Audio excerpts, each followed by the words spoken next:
Our top story this evening, a trade stalemate continues between India and the United States with no deal expected before the 1st of August deadline. Sources tell CNBC-TV18 that Washington had offered India a trade framework similar to its recent deals with Indonesia and Vietnam. However, talks have hit a roadblock. The US is pushing for a 20% tariff on Indian goods while seeking zero tariffs in return. It also wants agriculture and dairy included in the pact. As per sources, India has declined to hold any further talks for the moment. The American negotiating team is expected to visit India in August in an effort to find common ground before September or October. Currently, the US imposes a 10% baseline tariff on Indian exports. That's separate from the sectoral tariffs on steel and aluminium and autos. To discuss this, we're now joined by Mukesh Aghi, President and CEO of US-India Strategic Partnership Forum. Mr. Aghi, thank you very much for joining us. Okay. The Indian negotiating team has returned, but does any deal look unlikely before the 1st of August now? Well, the current scenario is such that the cabinet of US government had recommended a deal to the president. And president basically came back and said that I want a deal which is similar to Indonesia and Vietnam. When you look at the Indonesian deal and Vietnam deal, they are basically one-sided deal, where in the case of Indonesia, basically zero tariff on US goods coming into Indonesia, full market access to agriculture, dairy, and also Indonesia will buy roughly $15 billion worth of US energy and place order of over 50 777 Boeing planes, and almost 20% tariff on Indonesian exports to the US. So it is not a reciprocal deal. It is a one-sided deal. And you can't take the same model and apply to India, where India has a $200 billion trade agreements between the two countries, and that trade is going up and up itself. But more important is India is a much larger economy with over 4 trillion in GDP, and more important is 1.4 billion people. So I think the government of India has pushed back because they would like to have a reciprocal partnership, a fair deal, which is win-win for both countries, and that's where the whole negotiations have stalled. If there is no deal, and currently the likelihood of it is almost next to impossible, will India see 26% reciprocal tariffs imposed from the 1st of August, with the US government now saying that that deadline, 1st August deadline, is very, very clear? Well, there's a lot of possibilities, but we have seen deadlines being moved forward multiple times. I think it is in the interest of India, it is in the interest of US to come to a common platform, and drive a win-win value proposition between the two countries. You also have to understand the other complexities here. There is a stress point from Trump administration and BRIC nations, where basically there's a threat of imposing massive tariff on BRIC nations if they go from de-dollarization. Then you have what you call as Lindsey Graham bill, which is about to be put in front of the Senate, and which imposes basically 100% tariff if you buy Russian oil. So it is a complex environment, but also a very dynamic environment. But both Indian side and the US side are trying to see if they can find a common ground. But more importantly, you have to understand that India cannot strike a deal which is one-sided. It cannot strike a deal where it opens up its farm sector completely to the US, and especially on religious ground on the dairy side also. Right. Does it look very difficult at this point to have a deal at all? Because, you know, the Trump administration has been making positive noises, but if they continue demanding a one-sided deal and concessions on agriculture and dairy, these are absolute red lines. We will not compromise. In fact, the Commerce Minister has said that whatever we do, we will not compromise the interests of farmers, the MSMEs and Indian workers in any trade deal for that matter. So if the Indian government is publicly taking that stand, clearly something is not right. Well, that's understandable. I think when you have a 60% of the population working on the agriculture and producing roughly 16 to 17% of GDP. So they are on subsistence, and you don't want to expose them.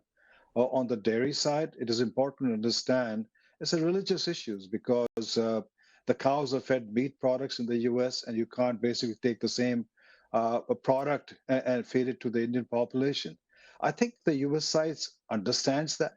It's just a matter of trying to work the process within the administration. But more important is the relationship between the two countries. It's not just on trade. It's a much bigger relationship. You have a large Indian diaspora, which is contributing to the local economy. There are geopolitical issues where India and US are aligned very, very strongly. Yes, there will be some disagreement on the trade side, which is understandable. India has to protect its farmers. India has to protect basically its economy. At the same time, US is saying, hey, we want a fair trading agreement with its partners, including India. So I think it's a matter of time when both countries can come to some kind of understanding. At the moment, the sentiments are high, and US is insisting because it won a one-sided deal with Indonesia, with Vietnam, and also if you look at with China, in the sense is this US is basically putting almost 55% tariff on Chinese goods coming into the US, while its exports to the US is much, much lower level. So I think what we are seeing is a one-sided process taking place, and India is one of the first countries which is kind of pushing back and saying, hey, listen, let's talk, let's make sure we have a deal which is win-win and fair for both nations. The US negotiating team led by Brendan Lynch is supposed to come to India in August now for the 6th round of talks. What's going to be the purpose of those negotiations, considering there's been no headway before the 1st August deadline? The objective is to find a common ground. You have to understand that India is still a growing economy. It is a economy which is one-fourth the size of the US and much less itself. And its exports does have a trade surplus, but I think India is committed to buy more energy from the US to bring that to a balance itself. The objective here is to find, you don't have to open a full agriculture sector. For example, lentils can be exported from US to India because India is one of the largest consumer and also importer of lentils. Or you can look at soya. India does not basically grow so much soya. At the same time, India does not consume so much soya, but soybean, and so it's important. So I think what we have to do is just don't have a blanket agriculture segment, break it down, see where the farmers are impacted, for example, in rice, wheat, and maize, and look at other possibilities, opening the dry fruits, opening some of the fruits area. So we just need to get more granular in every aspect and ensure that we are able to find a common ground and drive this trade deal to a win-win value proposition. Right. Just to also ask you, do you expect both leaders to pick up the phone and talk to each other anytime soon? Or do you feel that the temperatures are way too high right now?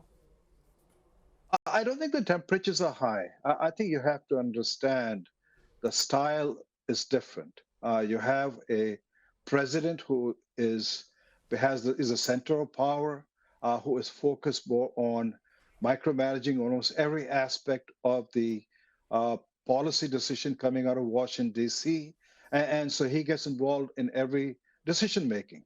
Whereas in India, you have, again, just like US, a democracy, and you have a cabinet which drives, you have the opposition which questions basically the ruling party itself.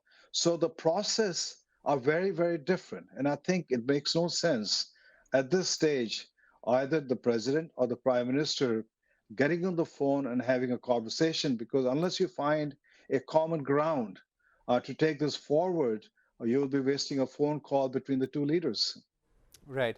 And finally, Mr. Aghi, before we let you leave, if US goes ahead and imposes a 26% tariff on India on the 1st of August, along with all the sectoral tariffs, this could finally damage the prospect of any future deal?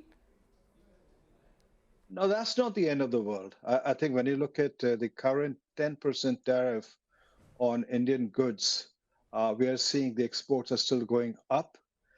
Part of it is being consumed by the local buyers in the US, and part is being borne by the exporters itself.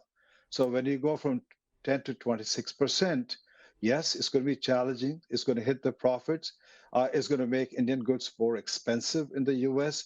But that is not the end of the world. You have to understand that there are certain principles uh, that has to be adhered to, and there's certain protection and red lines which you cannot be crossed. In the case of India, is the farm sector, is the dairy sector, and so it's important that we need to keep on explaining to the US side that why is critical. Let's take a smaller pie, make that a successful, and keep on working on the bigger pie at later stage. So I don't think if India gets hit by 26% tariffs, that's the end of the world because there are bigger things to protect, and that's what the government is trying to do. All right. Thank you, Mukesh Aghi, for joining us on Global Lens with your view on what's really stopping the two nations from having some sort of trade agreement before the 1st of August. And even though 26% reciprocal tariffs may come into effect, that's really not the end of the world. Now, amid this